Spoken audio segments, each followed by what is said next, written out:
Abantu bonke emakhaya ngiyanibingelela onke amaqhawe. Umprofethi uXaba lo, uDr. X. Ngisekhaya eMsamo, la khona iy'thuna zakithi phila khona. Ngisekhaya namhlanje kuMsombuluko, ngithe nje ake ngizophumula ekhaya. Ngihlezi nomzala lapha. Ngiyazi ukuthi ihlobo ibaluleke kakhulu abantu basekhaya. Usibali ngapha, oganwe umzawami. Ngapha umakhelwane umntongwa. Sihlezi lapha ekhaya kwaXaba, bangivakashele kumnandi. Sihleli nje siyancokola, sibuye sikhulume nangey'ndaba zikaNkulunkulu. Siyabonga kakhulu mzala, siyaphila. Mzawa, Mntongwa. Baba, Njani Mntongwa? siyaphila noNkosi. Bali. Amen. Uthini Mntongwa? Usihlaye lapha kwaXaba kumnandi. Sixoxela nje indaba ezinhle. Ngathi sihlezi nomprofethi kumnandi, uyasikhulisa nongakwenkolo, nokwempilo. Kumnandi nje kuhle. Mzala.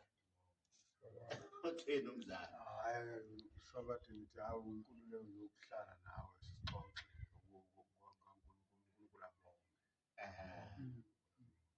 Bonke ekhaya. Ekhaya. Bali. Hawu bakithi siyabonga Nkosi yami kuba khona emzini kababa uprofethi uXaba. Hawu cha kuhle impela, sihlezi nje sikhululekile, asinankinga. Kuyasibonisa nje kakhulu futhi nangokwenkonzo nangendlela nje okufanele senze ngazo ezinhle, hhayi ezimbi. Cha bakithi siyabonga, sibonga umusa Nkosi yami uJehova ukuthi sihlanganise kanjena. Sisaphila bakithi. Ngoba uma usekhona ongasekho phakathi kwethu kuba buhlungu sithi hawu samkhumbula ubani. Hawu sibonga lokho Nkosi yami, sibonga umusa nje kaJehova. Amen.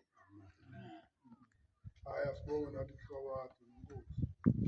Siyabonga impela umhlobo wakhe noNkosi, umprofethi wethu nami impela ngiyajabula kwesinye isikhathi. Ngiyasizakala uma ngidluleka ngithi enkosini khona okukhanyayo ungikhanyela lonke libe right. Ngiyabonga mhlobo wami. Hleze siyabonga.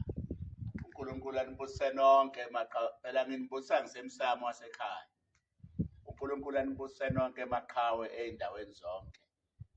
Nonke lapho team lanikhona, inkosi ibe nani. Ningakhohlwa ukuthi Saturday ekuseni bantu bakwaMhlaba Iyalingana. Ngo-9 ekuseni eMsiyane Hall ngizobe ngilapho. Ngicela wena awuthole imisebenzi, ngiphathele isitifiketi, ngiphathele i-ID, phatha zonke izinto zakho ey'dinga ukuthi zikhulekele. Bantu bakwaMhlaba Iyalingana, ngizobe ngithandazela abantu lapho eMhlaba Iyalingana. Ngiyabonga. uNkulunkulu anibusise nonke. God bless you.